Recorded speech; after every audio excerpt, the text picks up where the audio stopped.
If you only knew the power of the dark side.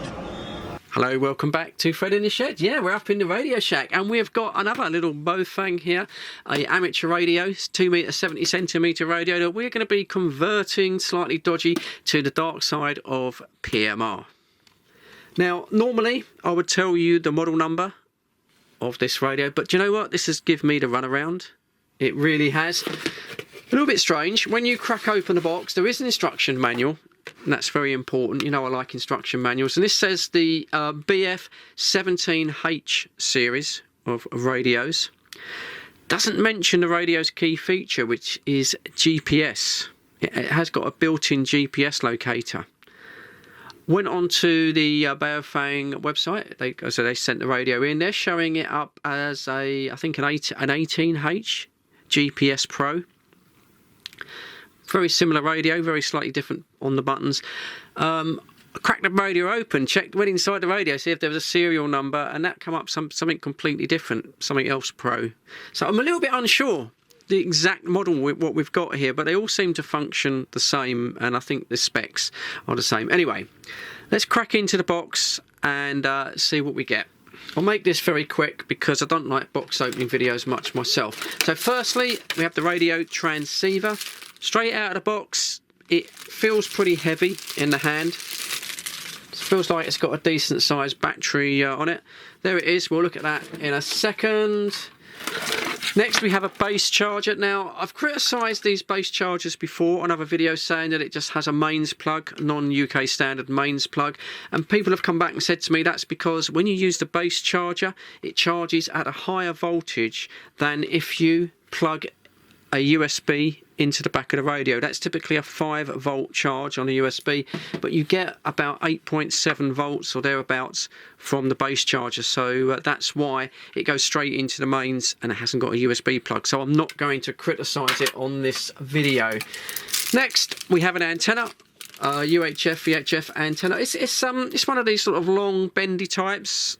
I actually prefer these to the older fashioned hard rubber ducky antenna. They're okay. I mean, you can always put a 771 longer antenna on it if you want to try and improve the range. Standard USB-C for charging the radio directly into the back of the battery. And I did check the specs and it says that it's quite happy to do that. It's not an emergency function or anything like that on some of the Quangsheng radios. Then we've got a belt clip with a proper metal pin and a metal bracket, and then finally a wrist lanyard. Right, let's get all that out of the way, get on with the review. This radio was originally the BF-17, came out I believe in 2023. They've slightly improved it on this model. Oh, just got a screen protector there. Something quite nice about that, isn't there? I think the original had a colour screen. This also has a colour screen, but has this rather nice black background. Now it does look very nice in the shack. I have set it already so that it stays on all of the time. You can set it from 5 seconds to 20 seconds. However, although it looks quite nice, we know that when we get outside in bright sunshine, this isn't the best type of display to be seen. Personally, I kind of just prefer a flat LCD. I know it doesn't look as pretty, but I think it's a little bit more practical. As always, if you've not watched one of my dark side videos before, a little disclaimer. This is a ham radio transceiver. It's designed to be used on 2 meters and 70 centimeters, and to use it on those frequencies you will need a ham radio license. It will work on PMR, which is 446 megahertz in the UK. It's a public band. You don't need a license to use PMR, but this radio is too powerful to be used legally on those frequencies. So this is where the dark side thing comes in. You will be breaking the law. There is a small risk that you could potentially get caught. Also, another thing to say is when this radio ships to you, there will be lots of different test frequencies all up and down the radio spectrum. It's not a good idea at all to buy a couple of these in a pair and think that you can use these straight out of the box as public walkie-talkies, because you don't know really what those frequencies are, and they may or may not be close to emergency services, the police, something like that. You're more likely to get into trouble if you try and do that. So I always recommend reprogramming the radio for the 16 PMR channels. Normally I would use CHIRP and use the program port. The radio unfortunately doesn't ship with a program cable, you have to get those separately, but CHIRP supports pretty much all of these Baofengs. I think on this one I might do it slightly different because it has this GPS feature and I don't want to upset that, so I might actually just sit down and manually put the 16 channels into the memory. If I get time, I'll show you how to do that. Just going to run through the basic specs on the radio. We won't be using all of its functions and features because we're not using it as a ham radio. As far as the transmit goes, out of the box it will transmit on 136 to 174. Also claims to transmit on 220 to 260 megahertz, which is a bit of a strange one for me, and then 400 all the way up to 480, which covers our PMR. Power output of the radio claims to be 5 watts. That will be on the ham bands, of course, and to be honest with you, you're never going to get the full 5 watts out of these China radios. Time we reprogram this onto PMR, it's going to probably drop well below 4 watts. Maximum power probably something like 3.5 watts. It does have a low power setting, which again, maximum of 2 watts. Again, on PMR, that's probably just going to be over 1 watt, which is pretty much ideal what you want to use on PMR. We've got the pretty boring basic black version here today in the shack. It does come in an orange version and also a olive green military style version. It says it's IP45 waterproof rating, so it's more like shower proof really. It's not something you probably want to drop in a river. Let's have this rather nice 1.7 inch colour screen. It looks absolutely fine here in the shack, and as you can see on the bottom frequencies there, we're set on 124 AM, so this radio does have airband. As far as the PMR side goes, you can adjust the radio's step rate from 2.5 up to 50 kilohertz. Then comes the privacy stroke squelch codes, 50 CT CSS and 105 DCS codes, and it also has a scan function where it will automatically lock onto another radio, pretty much eliminating their privacy codes if you like. 1,000 memory channels, does have an alarm feature, also a built-in FM radio, and it doesn't sound half bad. Surprisingly, there's no speaker grill on the front of the radio, it's on the side there, but let me just demonstrate the FM radio. One Love 2002. No, but I'm trying to Why is it in the charts in India? I think it all started with the cricket. Doesn't sound too bad. I mean, compared to some of the Quanshangs we've had recently, sounds like a pretty decent speaker they've got in there. Battery on the radio, bit of a mystery. I could not find the specs on a battery. I did say in the beginning of the radio, when you pick it up, it's quite heavy and it does feel like it's got a chunky battery in it, but it is flush to the casework. The original BF17, the 2023 model, that had an 1800 mAh battery, and I think this is probably about the same. Should last quite a long time, even if you have the display on all of the time. Now, when it comes down to the overall quality of the radio, it's not a particularly expensive radio, but it's nice. You know, it feels nice in the hand. All of the buttons, they're nice and clicky, nice and tactile. The little on-off switch there, and that pot, that encoder pot, yeah, that feels really, really smooth. It's surprising how well the quality has improved over in the last few years. Moving on to the side of the radio, we have a dedicated torch button. I'm going to come back to that because it's certainly worth a mention. Then we have the PTT. It's some hard plastic. It feels nice. But I am surprised that the radio is supposed to be IP45, semi-waterproof. Normally you would get a rubberized membrane over that, but it hasn't got it. So there must be a gasket in there. Then below that we have what I assume is a programmable button if we go into CHIRP. Normally on these radios you have 2 of those, but because the speaker has been put on the side, or the grill's been put on the side. We've only got one programmable button. Now, standard default on this, first press switches on your FM radio, and then if you hold it down, it breaks the squelch.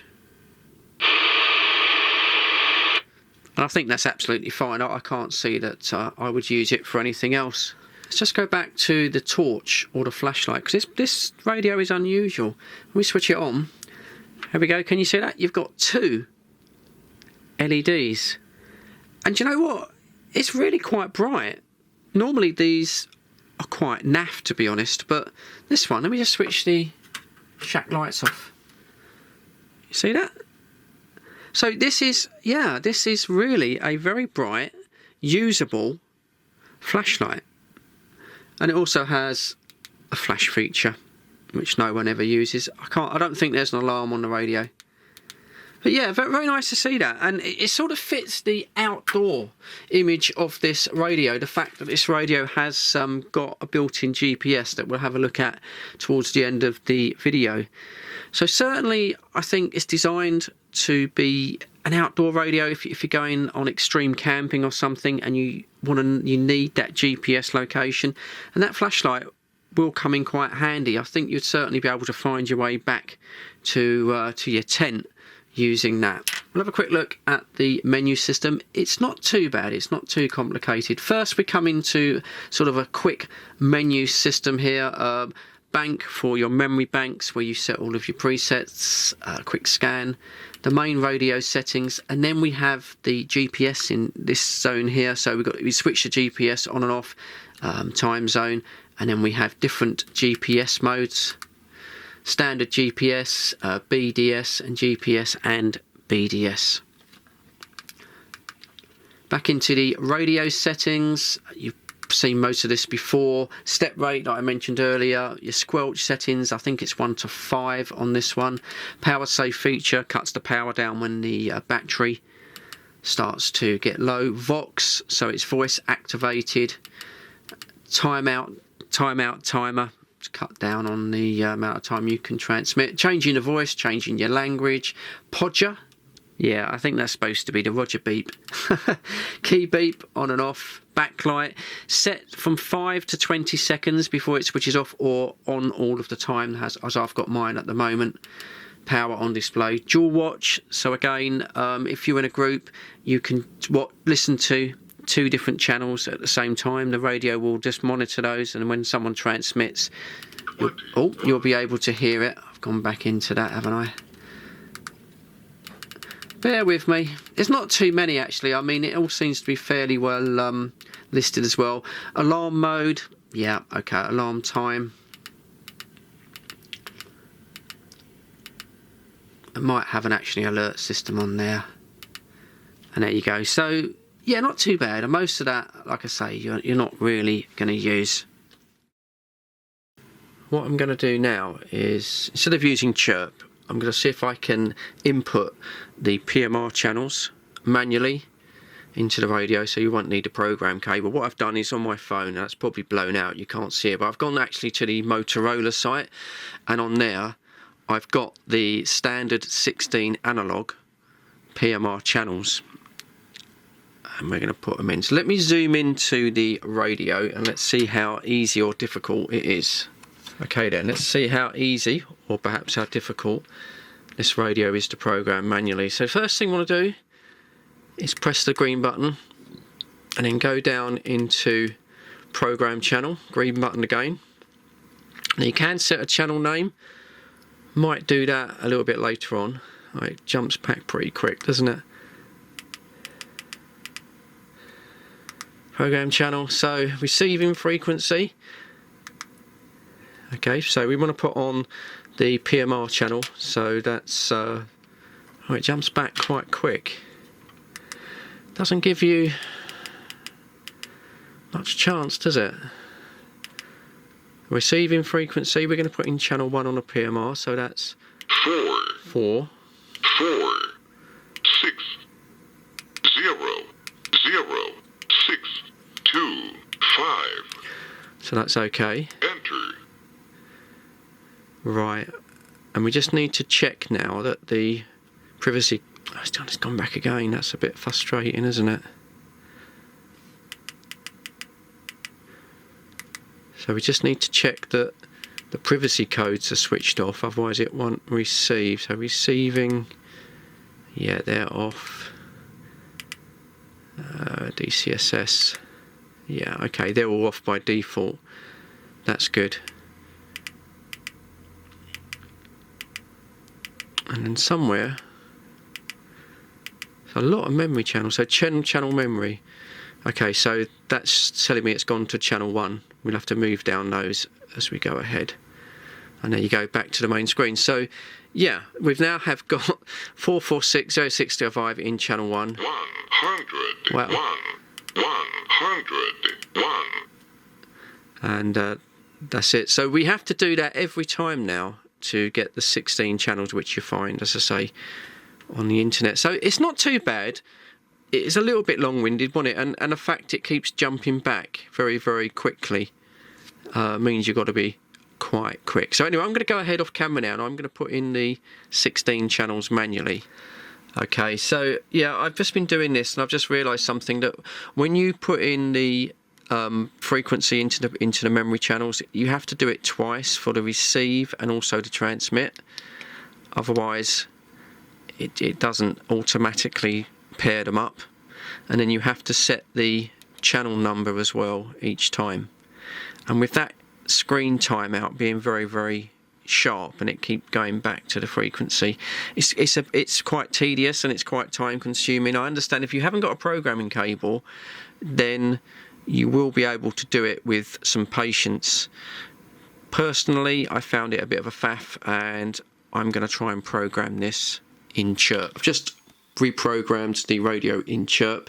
Came up as the Baofeng UV-17 Pro GPS, and it worked first time. Took a couple of minutes. That was it. I think it's probably worth getting a programming cable for what they cost. This is a Reprogrammed cable, and on the Reprogrammed website you can get the prolific driver if you need it for your computer to recognise the cable. I did make a whole video on this, so I won't go over it, but yeah, that was definitely a lot easier than trying to do that the manual way. 2, 3, 4, 5, 6, 7, 8, 9. So the 16 are now in the radio. I'm going to leave the bottom band on the radio completely open, because I'll just leave that for aircraft on the AM, so I won't bother to program that at all. But anyway, we've got the 16 in there. That's all we need. We can get on with the testing now. For testing, we'll use this other Baofeng radio. It's also got quite a nice large colour screen, although I've put the channel numbers on this one. Not quite sure which one I prefer, to be honest. Maybe that screen, it looks a little bit clearer. Anyway, they're both programmed, so let's get on with it. And here we are with the radio. Now, I estimate on my walking speed that this is about a mile from my QTH. I want to think about it, this is so ironic, Fred, in the shed, because I do have a GPS tracking locator built into this radio that we're going to test in a minute. So I could actually find this spot to the nearest meter, but no, I can't be bothered. We're just going to do a transmit test anyway then. So what I've done, as always, I've put lots of infrastructure, a main road, loads and loads of houses in roughly that direction between me and the QTH, so lots of stuff to interfere with the signal, and we just want to see how well the signal gets back. So I'm going to transmit now. Yeah, audio check 1, 2, 3, 4. Audio check at the leisure ground. 2, 3, 4 audio. So to activate the GPS, once you've switched it on in the menu system, you simply hold down the blue button there. There we go, and it's worked straight away. So that's my GPS coordinates. Also, what's interesting is, you see that you've got the height above sea level there, and I think that would be useful if you're a DXer and you're looking to get some high ground, to get some DX contacts. That would be quite useful to have this in your backpack just to check your height. And then if you press this button, if you've set a favourite, a position, this would now locate you back to that. So as we said before, if you're into remote hiking or something, and you've lost where you've parked your car, there it is. And your points of interest, if you set them, you've got 20 points of contact there that you can set in the memory, and it will guide you back. So yeah, I think that's quite a useful thing. I've not seen this on a radio before, and along with that very, very bright torch on the bottom of the radio, I certainly think if you're into the great outdoors and you like trekking, then yeah, that's a really good asset. Anyway, let's get back to the QTH. There we go. I think we'll wrap this one up now then. So the Baofeng radio with built-in GPS, the first radio that I've ever tested with GPS. And like I said, when we was outside, I know a lot of you guys like to do your DXing and you like to get up on a high perch. Yeah, maybe having that height above sea level built into the radio, that might help you find somewhere really, really high. Now, as we've been making this video, I think I mentioned this further back, Banggood have actually upgraded this model. It's the same price as this one I've tested, and it looks pretty much the same radio. I think they've slightly altered the sort of PTT and whatnot, but it is now the UV-17H GPS. It's just a newer model really, and that's the one that they're selling. It's the same price as well, so it's about £35, I think, maybe a couple of quid postage, something like that, so it's not too expensive. As always, if you're interested in having a looking at this radio, I will leave a link down there in the description. I think that's really about it. Thumbs up from me. Thank you for dropping by. Thank you very much for your view time. I'm still a relatively small channel. As always, if you get a second, just whack me a thumbs up down below, and I know you've watched the video. But as always, please look after each other for me. Stay safe, and of course, I will catch you on the next video. Cheers, guys.